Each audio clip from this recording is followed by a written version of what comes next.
ہے کفر کے ہمراہ اگر مرحبا اندر، ہے کفر کے ہمراہ اگر مرحبا اندر، گنجینہ محباب رسالت میں علی ہے، اور ہارون کو موسیٰ سے جو نسبت تھی کسی وقت، ہارون کو موسیٰ سے جو نسبت تھی کسی وقت، آج ایسے محمد کی خلافت میں علی ہے۔ لب کھولے تو الفاظ بنے نہج بلاغہ، لب کھولے تو الفاظ بنے نہج بلاغہ، یعنی کہ علی فن بلاغت میں علی ہے۔ اپنے مدرس و محترم المقام مہمان خصوصی اکرم سید عبدالعزیز شکری صاحب سے کہ آپ پیش کرائیں اور اپنے ذریعے خیالات میں اظہار کریں۔ الحمدللہ رب العالمین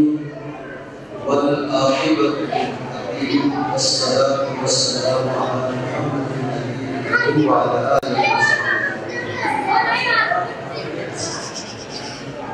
قال اللہ عز وجل في محكم كتابه المجيد والفرقان الحميد لقد كان لكم في رسول الله أسوة حسنة صدق الله مولانا العظيم۔ انتہائی میرے سٹیج پر بیٹھے ہوئے زعمائے ملت، صدر انجمن صوفیہ پنجاب، جنرل سیکرٹری انجمن صوفیہ اور دیگر معززین انجمن کو دل کی عطا گہرائیوں سے مبارکباد پیش کرتا ہوں کہ اس عظیم الشان جامعہ مسجد صوفیہ کا یہ پہلا پروگرام ہے، اور اس کے مراحل میں، اس کی تعمیر کے مراحل میں میں نے اس انجمن کے ذمہ داران کو بہت مضطرب، بہت زیادہ پریشان کہ کب اللہ کا یہ کر قانونی تقاضے پورے کرتے ہوئے ادارہ جاتی جو اس کی الاٹمنٹ ہے، اس کی منظوری ہے، وہ سارا مراحل ہو جائے۔ اللہ کا گھر ہے، آنے والے نسل کو ہم اس کو اس انداز میں منتقل کرنا چاہتے ہیں کہ اس میں کوئی ہیل و حجت نہ رہے، اور جس تیقن کے ساتھ، جس یگانگت کے ساتھ جتنے حضرات ذمہ ہے، خصوصاً فدا حسین فدائی صاحب، ان کی ٹیم، سید ذوالفقار علی قمر صاحب، جس طرح کمر بستہ رہے، الحمدللہ ثم الحمدللہ آج پوری تم طرف کے ساتھ، پورے یقین اور اطمینان کے ساتھ آپ اس عظیم الشان جامع مسجد میں اپنے فرائض ادا کرنے کے ہم الحمدللہ۔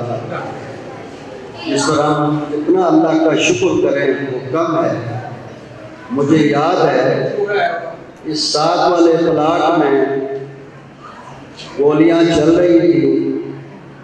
محترم سید آغا مبارک مسعود صاحب تشریف لے گئے ہیں، انہوں نے آواز دی، اس گولی کی تکراہٹ میں ان کے ساتھ تھا، اور ساتھ جو پہلے جو مسجد بنی ہے امام باڑہ، اس کی منظوری، اس کے کاغذات، اس کے دیگر مراحل میں ہمدن کے ساتھ رہا، اور جب اس کی تعمیر ہو رہی تھی اس وقت بھی بڑے محکمے کے لوگ، اگرچہ سرکاری طور پر تو منظور نہیں ہے، اللہ کو شاید یہی منظور ہوا کہ جس طرح سے مسجد اور امام باڑہ جو ہے وہ الحمدللہ بن گیا ہے۔ تو پھر ایک مرحلہ آیا کہ یہاں سے سیوریج کے لیے بہت کثیر رقم کا ایک گورنمنٹ نے تقاضا کیا، تو ہمارے پیش نظر یہ تھا کہ یہ مسجد ہے، ساتھ امام باڑہ ہے، اور دونوں نیک مقاصد کے تحت بنائے جانے ہیں، تو پھر ہم نے گورنمنٹ کے رول کے مطابق اگرچہ 9 پائپ جو الاؤ تھا، ہم نے نیچے فٹ کا اس کے اوپر 9 انچ کا ڈلوا کے اور بہت کم پیسوں میں الحمدللہ یہ یہاں سے لے کے مین روڈ تک تکمیل میں یہ ہماری سرپرستی کے ساتھ چلتا رہا۔ اور کاروان ابو طالب شملہ کے لوگوں کے ہاتھ میں، شملہ سے مائیگریٹ جو یہاں لوگ ہیں ان کے پاس تھا، اور یہ بھی اکبر علی شبلی صاحب اور سید آغا مبارک علی موسوی صاحب ان دونوں کی کاوشوں سے وہ بھی کاروان ابو طالب کا پہلا فیض جو ہم نے وہ مکمل کیا، اس میں محمد حسین صاحب کی محنت بھی اس کی شامل ہے، اس کے رجسٹریشن میں، اس کو ان لوگوں سے لکھات خرید تک لانے میں۔ تو اب اللہ کے فضل سے یہ علاقہ آباد ہو گیا۔ جہاں تک آج کے اصل موضوع جو ہے سید محمد نوربخش علیہ رحمہ کے حوالے سے، میں تو ایک پورا کوئی 45 منٹ کا ایک چونکہ تحقیق کی آپ نے بات کی، ان کے اساتذہ، ان کے شاگرد اور پورے طریقے سے یہ یہاں تک کیسے پہنچا، وہ سارا مواد لے کر آیا تھا کہ اس تحقیقی مقالے کو مجھے آپ کے سامنے پیش کرنے کا موقع ملے گا، لیکن وقت کے دامن نے ہمیں اس موضوع تک شاید میں اب شروع کروں تو ممکن نہ ہو۔ بہرحال اس حاضری کو آپ قبول فرمائیں، اور یہ آپ لوگوں پہ گزار رہا، آئندہ مجھے آدھا گھنٹے کی آپ نے ٹائم دینا ہے۔ اس میں جو مقالہ جو تھیسس میں نے لکھا ہے امیر کبیر سید علی حمدانی رحمۃ اللہ علیہ کا منہج تصوف گلگت بلتستان پر اس کے اثرات، اسی تناظر میں جو سب سے بڑے اس حوالے سے جس پر میں نے ریسرچ کیا وہ سید محمد نوربخش علیہ رحمہ ہے۔ تو ابھی آغا صاحب نے بہت خوبصورت بات کی، ہمارے تمام مسالک کے ہاں جو مسالک میں اختلافی مسائل ہیں وہ اولویت اور افضلیت کے، آپ اپنی تحقیق کے مطابق سمجھتے ہیں کہ شاید یہ افضل ہے، دوسرا اپنی تحقیق کے مطابق سمجھتا ہے وہ افضل ہے، لیکن جو ہماری بنیاد ہے مشترکہ تو اس میں کہیں بھی مسلمانوں کے اختلاف ہے، اور تحقیق زندہ قوموں کا اشعار ہے، اور آج کے زمانے میں تو تحقیق کرنا بہت آسان ہو گیا،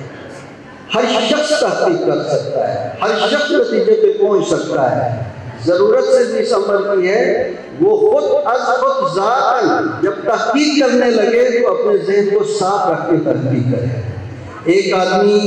ایک کسی مسئلے پہ اپنے آپ کو بالکل کاربن کر کے اگر کسی مسئلے میں تحقیق کرنا چاہے گا تو وہ کبھی بھی تحقیق کے مراحل سے نہیں گزر سکتا۔